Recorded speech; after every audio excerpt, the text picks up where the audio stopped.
The massive doors of the Galactic Council chamber parted with a soft hiss. Ambassador John Miller took a deep breath and straightened his blue uniform jacket. This was humanity's moment. First contact had happened just 3 months ago, and now Earth was being granted its first official audience with the Council. "Ready, Ambassador?" Lieutenant Samantha Gray asked, standing at perfect attention beside him. Miller nodded. "As ready as anyone can be to represent 8 billion humans to an alliance of 26 alien species." The lieutenant smiled slightly. Behind them stood 4 more human guards, all wearing the simple dark blue uniforms of Earth's newly formed Diplomatic Security Corps. None of them carried weapons, no guns, no stun batons, not even a knife. As they entered the grand chamber, Miller couldn't help but stare. The ceiling arched hundreds of feet above them, with light filtering through crystal panels that shifted colors slowly. The chamber was circular, with raised platforms arranged in tiers where representatives from across the galaxy sat watching the human delegation. Miller noticed immediately how different their security teams looked. The reptilian Voltar guards carried plasma rifles and wore heavy armor that clicked as they moved. The insectoid archivists had guards with strange energy weapons that hummed with power. Every species had armed protection, except the humans. The council speaker, a tall blue-skinned being named Zrax, rose from the central platform. "We welcome the representatives of Earth to this historic session," his translator device projected. "Though we must note our concern at your apparent lack of security protocols." Murmurs spread through the chamber as other representatives leaned forward to get a better look at the unarmed human guards. Grand Speaker Nielke of the Archivists chittered something, and her translator spoke. "Your guards carry no weapons. This is most unusual and potentially dangerous for your delegation." Miller smiled diplomatically. "Thank you for your concern. This is standard human diplomatic protocol." Lieutenant Gray and her team took positions around the human platform, standing at relaxed attention. Miller could see the other species' security forces eyeing them with confusion and what looked like pity. A representative from the Krull Dominion, a species with 4 arms and metallic-looking skin, leaned toward his neighbor. "The humans must not understand the dangers of interstellar politics," he whispered, though not quietly enough. "Or perhaps they are simply foolish," his companion replied. "I've heard their planet has only recently developed faster than light travel. They're practically infants." Miller pretended not to hear as he began his prepared speech about Earth's desire for peaceful cooperation and cultural exchange. Lieutenant Gray's face remained impassive, though she noted every guard, every weapon, and every exit in the room, just as she'd been trained. After the formal introductions, the Council moved to discussing Earth's probationary membership terms. Throughout the proceedings, Miller noticed various security teams watching the humans with growing curiosity. One particularly heavily armed guard from the warrior Drekker species approached Lieutenant Gray during a brief recess. "Your people come unarmed to the center of galactic politics?" the Drekker asked, his translator making his deep voice sound flat. "Is this a death wish or some strange human custom?" Gray smiled politely. "Neither. We're adequately prepared for our duties." The Drekker looked at the other human guards, who stood casually but alertly around Ambassador Miller as he spoke with a group of diplomats. "Without weapons, how could you possibly protect your ambassador if violence erupted?"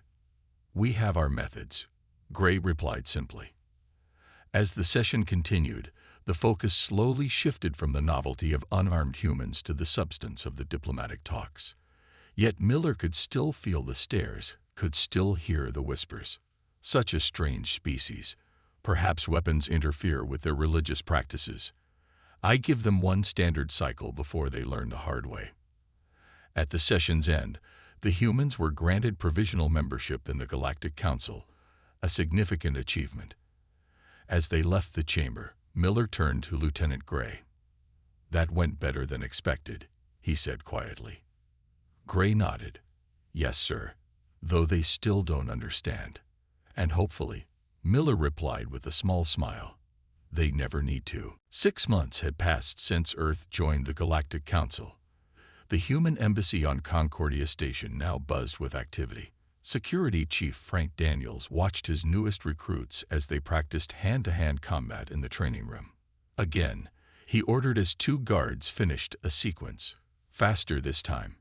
Remember, in the council chambers, you won't have the luxury of time. The door slid open, and a tall, purple-skinned alien entered. Council Security Director Draxthar's 4 eyes narrowed as he observed the humans training without weapons. Chief Daniels, Draxthar said, his translator giving his voice a metallic quality. We need to discuss your security protocols again. Daniels sighed. This conversation had happened at least once a week since they arrived. My guards are well prepared, Director. They carry no weapons. Draxthar's upper arms gestured wildly while his lower arms remained crossed. Yesterday, the Krell ambassador brought 6 armed guards to a routine meeting. 6. And you sent 2 unarmed humans. The meeting went fine. Daniels replied calmly. Ambassador Miller was perfectly safe. By luck alone, Draxthar insisted.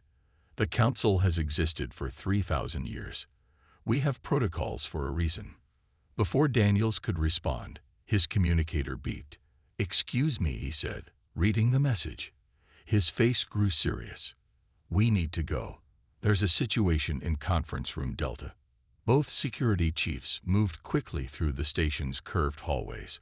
When they arrived, they found Ambassador Miller surrounded by several angry Krell delegates. The Krell ambassador, a tall being with metallic skin that reflected the room's lights in rainbow patterns, was shouting. Your mining proposals violate 3 different treaties. The Krell ambassador yelled, stepping closer to Miller. The Krell guards behind him had their hands near their weapons. Miller remained calm. If you review Section 12 of the proposal, you'll see we've addressed those concerns. Lies. The Krell ambassador moved even closer, now just inches from Miller's face. His guards tensed, ready to draw their weapons. Daniels noticed something most would miss. Lieutenant Gray and her partner, Guard Alan Peters, had shifted positions. They wore no weapons, but their stance had changed subtly. Gray had moved closer to the door controls, while Peters stood at an angle that would let him reach both Miller and the nearest Krell guard in 2 steps. Draxthar didn't notice these changes. He reached for his stun baton, but Daniels placed a hand on his arm. Wait, he whispered. Watch my team. The Krell ambassador raised a 4-fingered hand, pointing at Miller. You humans think you can join our council and immediately start changing rules that have stood for centuries. We're merely suggesting improvements based on our experience, Miller said evenly.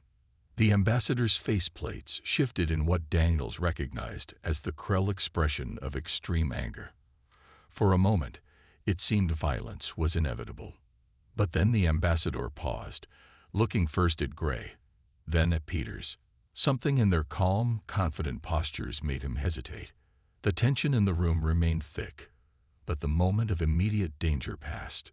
We will review your proposal again, the Krell ambassador finally said, stepping back. But this discussion is not finished. After the Krell delegation left, Draxthar turned to Daniels. What just happened? Your guards did nothing. They did everything they needed to do, Daniels replied. Later that evening, in the station's observation deck, Draxthar approached Gray as she watched the stars. How did you do it? He asked. The Krell rarely backed down once angered. Gray smiled slightly. We didn't do anything. Precisely my point. You stood there, unarmed, while armed guards threatened your ambassador. Sometimes the most powerful move is no move at all, Gray said. The Krell expected fear or aggression. They got neither. Draxthar's 4 eyes blinked in sequence, a sign of confusion. There's more to human security than you're telling us. Perhaps, Gray admitted, but isn't that true of every species? As Draxthar left, he found himself watching the human guards more carefully. They moved differently than other species' security forces, more efficiently, more aware. And despite having no visible weapons, They carried themselves with the quiet confidence of predators who knew exactly what they were capable of. 1 year into Earth's Council membership, the Grand Summit was scheduled to begin. Leaders from all 27 member species would gather to discuss the new trade routes through the Perseus Arm. Earth had sent a new representative, Ambassador Lisa Howard, to present humanity's proposals. Captain Eric Martinez stood at the entrance to the main council chamber, watching the arriving delegates. A year of service had taught the human security team much about alien body language and threat assessment. Martinez could now spot the subtle movements that meant a Voltar was agitated, or the eye flicks that showed an archivist was hiding something. "Security scan complete, Captain," said Guard Olivia Wells, her voice low. 412 delegates, plus 216 security personnel. Martinez nodded. His team of 8 humans remained the only unarmed guards in the entire chamber. "Stay alert. Something feels off today." Ambassador Howard joined them, elegant in her formal uniform. "Nervous, Captain." "Cautious, ma'am," Martins replied. The Morvax delegation arrived with twice their usual security detail. "The Morvax have been opposed to the Perseus trade route from the beginning," Howard noted, "but they wouldn't risk violence here." Martinez wasn't so sure. His years in Earth's military had taught him to trust his instincts, and right now, those instincts were screaming. The session began with the council speaker welcoming all delegations. The massive chamber hummed with translator devices as dozens of languages were converted into each species' native tongue. Martins positioned his team strategically. Wells near the main entrance, guards Ryan Baker and Diana Cruz at opposite sides of the human section, and the others spread throughout the chamber. Halfway through the Drecker Trade Minister's speech, Martins noticed a subtle movement from the Morvax section. 3 guards had shifted positions, their hands moving toward their weapons. His eyes quickly found 2 more Morvax security personnel doing the same near the main podium. Possible situation developing. Martins whispered into his communicator. "Morvax section, 5 individuals showing pre-attack indicators." Before his team could respond, a shout rang out from across the chamber. A group of Morvax delegates suddenly pulled weapons from beneath their robes. "The Perseus route will never open," one yelled as chaos erupted. Energy weapons discharge, creating panic. Armed security teams from various species tried to protect their leaders, but in the confusion, some fired at shadows or each other. Martins moved instantly. "Evacuate the ambassador," he ordered as he sprinted toward the nearest attacker. With no weapon to slow him down, he covered the distance in seconds. The Morvax turned, surprised to see an unarmed human charging directly at him. That moment of surprise was all Martinez needed. His hand struck the alien's wrist, sending the energy pistol flying while his other hand delivered a precise blow to the nerve cluster near the Morvax's neck. The attacker collapsed instantly. Across the chamber, his team moved with similar efficiency. Wells had already taken down 2 attackers using only her hands and a serving tray she'd grabbed from a nearby table. Baker had positioned himself between 3 council members and an attacker, dodging energy blasts while closing the distance. The most impressive was Cruz, who had reached the main podium where 2 Morvax were targeting the council speaker. Using a decorative pole she'd ripped from a banner, she disarmed both attackers in a fluid series of movements that left the nearby Voltar guards staring in shock. In less than 2 minutes, all the Morvax attackers were subdued, while armed security forces from other species were still shouting and pointing weapons. The human team had neutralized the actual threat without firing a single shot.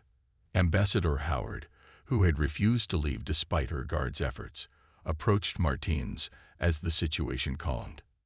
"I guess we showed them why humans don't need weapons," she said quietly. Martinez shook his head. "No, ma'am.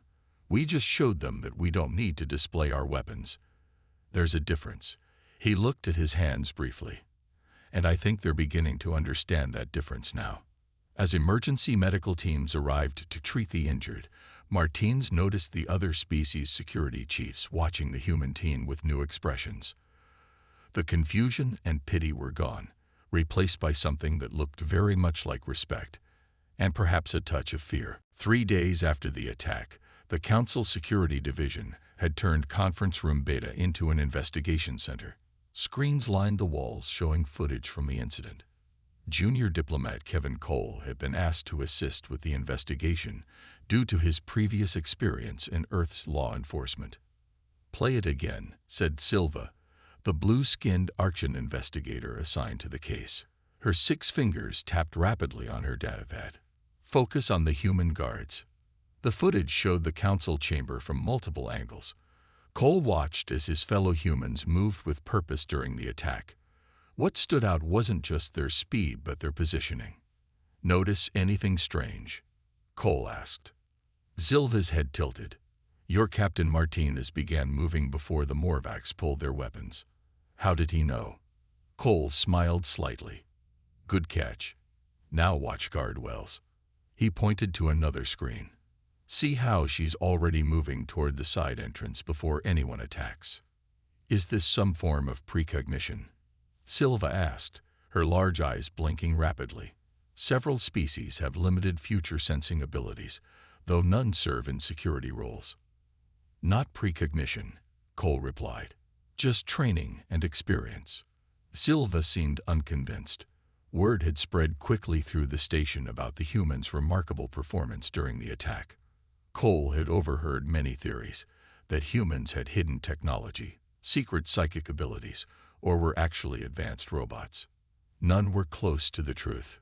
"Your team positioned themselves strategically before the attack," Silva noted, replaying the footage again, almost as if they knew where each attacker would be. Cole watched the footage carefully. They didn't know exactly, but they placed themselves where they could respond quickly to multiple scenarios. Later that day, Cole and Silva shared a meal in the station's dining area. After weeks of working together, they had developed a friendship despite their different backgrounds. "My people have been spacefaring for 6 centuries," Silva said, carefully eating a blue fruit with her specialized utensils. "We've had only 3 major conflicts in that time." Cole nodded. "That's impressive. How many has Earth had?" she asked. Cole paused, considering how to answer. "In the last 500 years. Hundreds, maybe thousands depending on how you classify them." Silva's eating motions stopped completely. "Thousands? How is that possible? How could your species survive?" "We adapt," Cole said simply. "We learn from each conflict." "Is that why your guards could respond so effectively? Because of this history?" Instead of answering directly, Cole asked, "Have you ever heard of the Battle of Thermopylae?" Silva shook her head. "It happened thousands of years ago on Earth. A small force held off a much larger army by using terrain to their advantage. Or the martial art of Aikido, which teaches using an opponent's force against them." Cole looked at his hands. "Humans have been studying how to fight, with and without weapons, for our entire history." Silva was silent for a moment. "The Council believed your species was being naive or ceremonial by sending unarmed guards. But that's not it at all, is it?" Cole smiled. "Let's get back to the investigation." As they walked through the station corridors, they passed several alien security teams. Cole noticed they now watched the human guards differently, with careful attention rather than dismissal. In the investigation room, they focused on the Morvacs attackers, tracing their connections and communications. But Silva kept returning to footage of the human guards. "What you showed during the attack," she said finally, "it wasn't just combat skill. Your people have a different understanding of conflict than any species I've encountered." Cole nodded slowly. "Humans have a saying, the more you sweat in training, the less you bleed in battle. But why not carry weapons?" Silva pressed. "Even with your skills, wouldn't you be more effective armed?" "Sometimes," Cole said carefully, "the most dangerous weapon isn't the one you can see." He tapped his temple. "The Council is just beginning to understand what humanity has known for centuries."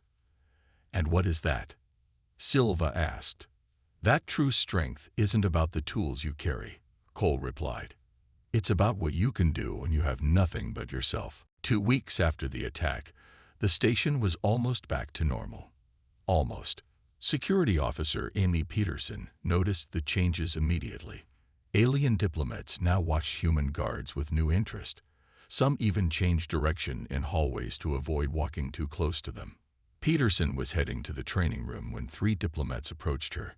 She recognized them: a Voltar military attaché, a Drekker trade minister, and a small green-skinned Malorian scientist.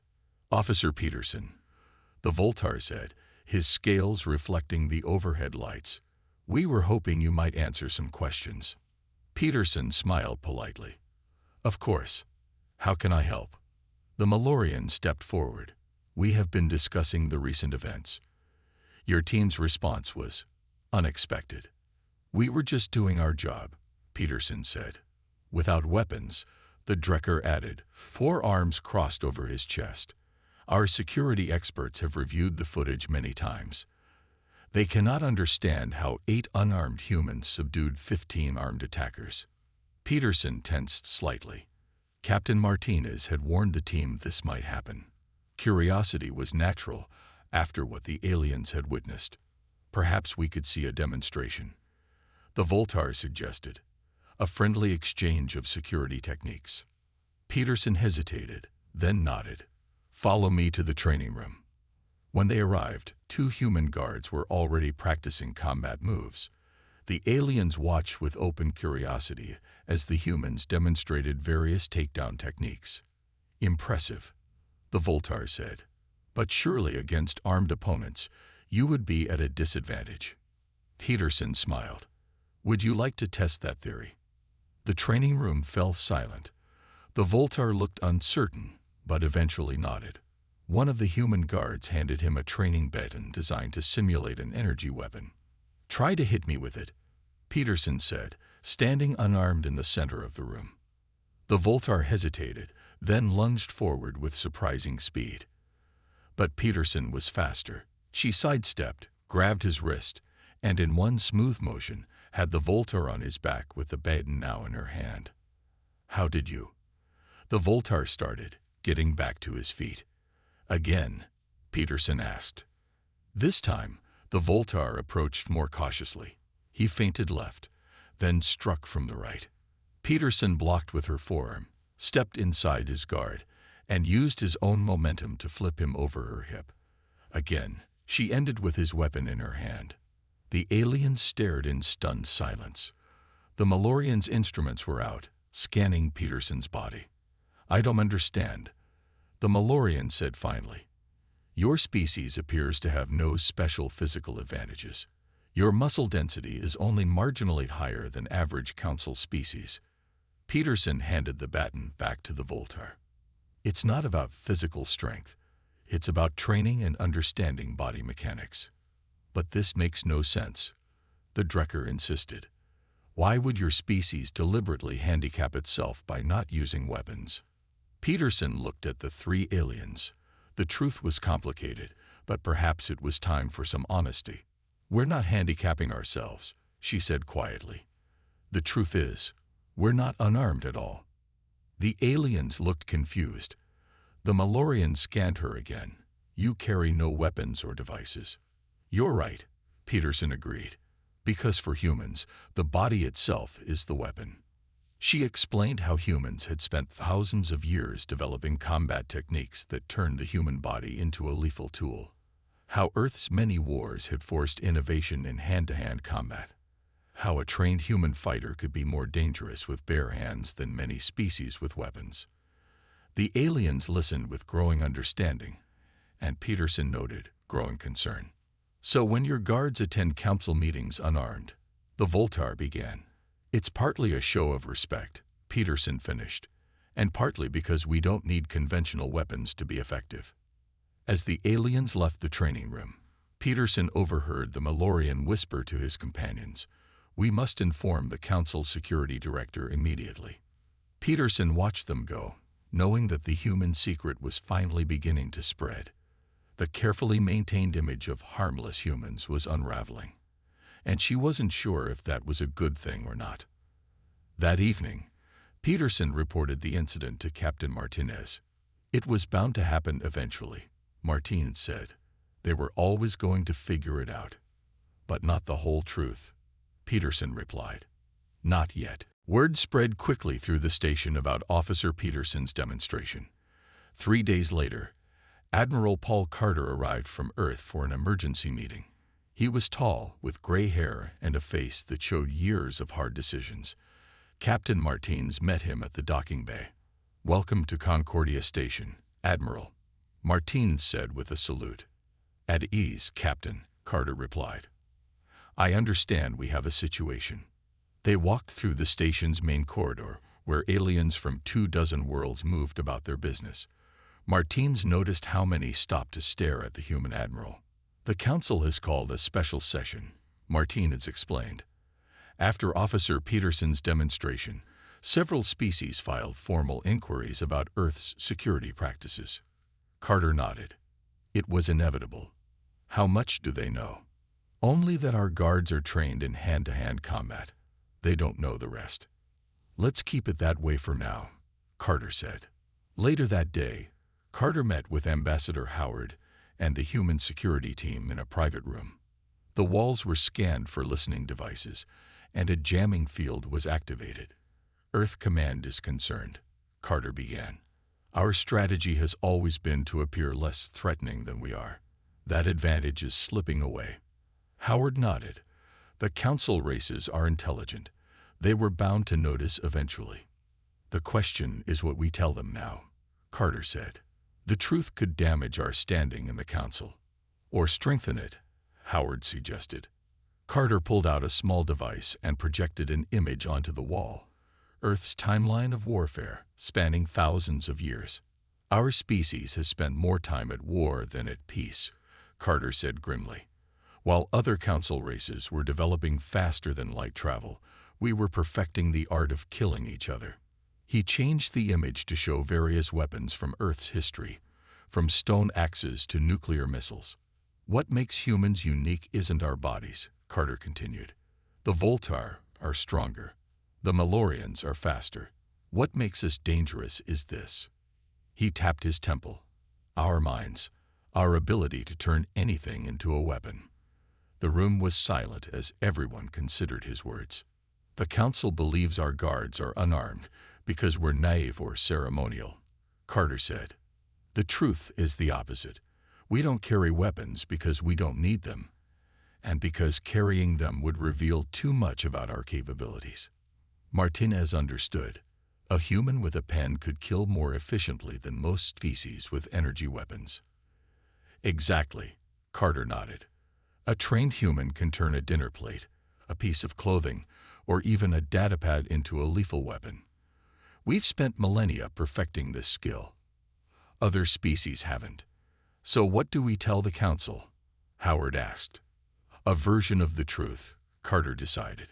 "Enough to explain our practices without revealing our full capabilities." The next morning, Carter and Howard entered the Council chamber for the special session. The room was packed with representatives from all member species. The mood was tense. Council speakers' racks opened the session. "We have called this meeting to address concerns about Earth's security protocols. Recent events have raised questions about human capabilities and intentions." Carter stepped forward. "Honorable Speaker, members of the Council, I understand your concerns. For the past year, you have wondered why our guards attend these meetings unarmed. You believed it was naive or foolish." He paused, looking around the chamber. "The truth is more complex. Humans come from a planet with a long history of conflict. While your species were building great civilizations among the stars, we were fighting wars against each other. This harsh reality forced us to become effective fighters, with or without weapons." Murmurs spread through the chamber as translation devices relayed his words. "Our guards appear unarmed as a sign of respect to this Council," Carter continued. "But I must be honest, a human with combat training is never truly unarmed." The Krell ambassador rose from his seat. "Are you saying Earth has deliberately missiled the Council about its military capabilities?" Carter met his gaze steadily. "We have been exactly who we claimed to be, a young species eager to join the galactic community. We simply haven't shared every detail of our history. The council chamber erupted in angry shouts and accusations after Admiral Carter's revelation. Several species demanded that humans be expelled from the council immediately. Others called for strict monitoring of all human activities. The debate might have continued for hours if not for what happened next. The station's alarm suddenly blared to life. Red emergency lights flashed throughout the chamber. "Attention all personnel," the station's AI announced. "Unknown vessels approaching. Weapons systems detected. This is not a drill. All diplomats proceed to secure areas." Council Speaker Zrak stood, his blue skin pale with concern. "How is this possible? Our defensive systems should have detected them much earlier." Carter exchanged looks with Ambassador Howard. "What are we dealing with?" he asked a nearby technician. The young archivist's hands flew over her console. "5 ships of unknown design. They're not responding to communications and have disabled our outer sensor array." "The Void Collective," whispered an elderly Voltar representative. "They were thought to be just rumors." Before anyone could ask for clarification, the station shook violently. The lights flickered, then went out completely. Emergency power came on seconds later, but it was clear that the station had been damaged. Security teams from various species rushed to protect their diplomats. In the confusion, Carter noticed something concerning. None of the station's defensive protocols were activating. "They've compromised our systems," he said to Howard. "We need to evacuate the council members." At that moment, the main doors to the chamber slid open.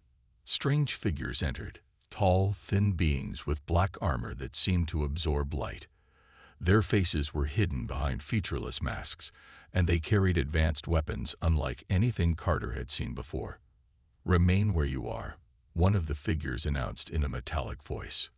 "The Void Collective now controls this station." Panic spread through the chamber. Several security teams raised their weapons, but the intruders fired first. Energy blasts disabled the armed guards with terrible efficiency. Carter turned to Martinez. "Get the ambassador to safety. I'll help coordinate here." Martinez nodded and began moving Howard toward a side exit. The human security team immediately fell into practiced formation around them, moving without the panic that affected the other species. "All communications are blocked," Security Chief Daniels reported, joining Carter. "The station's defense systems are offline." Carter looked around the chamber. The alien guards with weapons had been quickly neutralized by the intruders. Only the unarmed humans remained as an effective security force. "Chief Daniels," Carter said quietly, "implement Protocol Omega." Daniels' eyes widened slightly, but he nodded and relayed the order to the human guards through hand signals. Immediately, they began to move with new purpose. Officer Peterson approached a service panel near her position and quickly removed the cover. From inside, she took cleaning supplies and maintenance tools, distributing them to the other human guards. Simple items, a wrench, clean chemicals, a length of cord, became improvised weapons in their hands. Guard Baker removed his uniform belt and wrapped one end around his hand, turning it into a makeshift whip. Crews gathered several metal serving trays, testing their weight and balance. The Void Collective soldiers were methodically working their way through the chamber, securing important delegates. They hadn't yet noticed the humans' preparations. "What are they doing?" Silva whispered to Junior Diplomat Cole as they hid behind an overturned table. "What humans have always done," Cole replied grimly. "Adapting." Carter caught Martinez's eye across the room and gave a subtle nod. Martinez understood immediately. As the nearest Void soldier approached a group of cornered delegates, Martinez struck. He moved with shocking speed, using a maintenance rod he'd acquired as a staff. Before the soldier could react, Martinez had disabled his weapon and struck him in the joints where the armor appeared weakest. Across the chamber, the other human guards attacked simultaneously. Peterson used a mixture of cleaning chemicals to create a smoke screen. Baker's improvised whip wrapped around a soldier's weapon, yanking it away. What happened next astonished the watching aliens. The unarmed human guards, using only improvised weapons and their combat training, engaged the heavily armed and armored intruders with calculated precision. This, Carter said to the stunned council speaker who had taken cover nearby, is the real reason human guards don't carry weapons to council meetings. We don't need to. 3 days after the Void Collective attack, the council gathered for an emergency session. The station still showed signs of damage, but the essential systems were functioning again. All 27 member species were present, though some delegations were smaller than usual. At the center of the chamber stood Captain Martinez, still showing bruises from the battle. Beside him were the human guards who had helped defeat the attackers. Council Speaker Zrax addressed the assembly. We are here to discuss the events of 3 days ago and their implications for our security protocols. The attack by the Void Collective would have succeeded if not for the actions of the human security team. The chamber was silent. The mood was very different from the anger that had filled the room before the attack. Captain Martinez has agreed to explain the human security approach that proved so effective. Zrax continued. Captain, you have the floor. Martinez stepped forward. What you witnessed was not special or unique. It was simply how humans have fought for thousands of years. He gestured to a simple pen on the podium. On Earth, we have a saying. The pen is mightier than the sword. Most take it as a metaphor about the power of words. But for trained humans, it's also literal. He picked up the pen. This can be a weapon. So can a chair, a piece of cloth, or even a book. Martinez demonstrated several quick movements with the pen that showed how it could be used to strike vulnerable points on an opponent. Humans developed these skills because we had to, he continued. Our history is filled with conflict. While tragic, this gave us something unique, adaptability in combat. The Krell ambassador interrupted. But why hide these capabilities from the council? Why the deception? Admiral Carter, sitting with Ambassador Howard, stood to answer. It wasn't deception, Ambassador. It was diplomacy. Would you have welcomed Earth so readily if we had announced that our species considers everything a potential weapon? That our guards don't carry weapons because they don't need them? The Krell had no response to that. There are 3 reasons human guards attend council meetings unarmed, Martinez explained. First, we don't need conventional weapons to be effective, as the attack demonstrated. Second, it's actually safer for everyone. A human with an advanced weapon would be more dangerous than necessary for the security task. He paused before adding the 3rd reason. And finally, it's a sign of respect. By appearing unarmed, we acknowledge the peaceful nature of the council while remaining prepared to defend it if needed. The chamber was quiet as the aliens considered his words. Finally, Grand Speaker Neil K. of the Archivists spoke. My species has studied the historical records shared by Earth. We have calculated that humans have spent approximately 60% of their recorded history engaged in some form of warfare. This is more than any council race by a significant margin. Murmurs spread through the chamber at this revelation.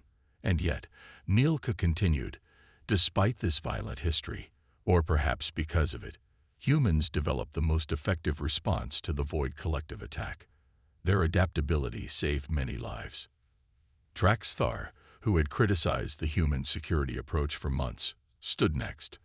I move that we create a new human security division within Council forces. Their methods, while unusual, have proven their worth. The vote was nearly unanimous. After the session, Martinez found Silva waiting near the exit. Your species continues to surprise us, she said.